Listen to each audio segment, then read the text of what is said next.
Hello everyone, today I'm going to show you how to add music to Instagram story without losing quality.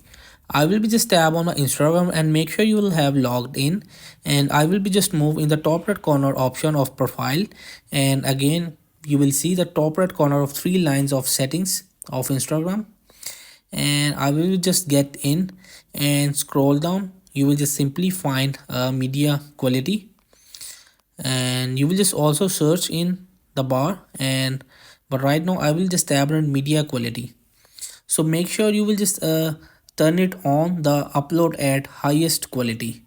So if you turn it off, so you will be won't able to upload a high quality, but if you want the highest quality to upload the music stories or photos on videos, so you will just turn it on. So in this way you will just add music to Instagram without losing quality. So hope this video help you. Please don't forget to like and subscribe and get notified for more videos.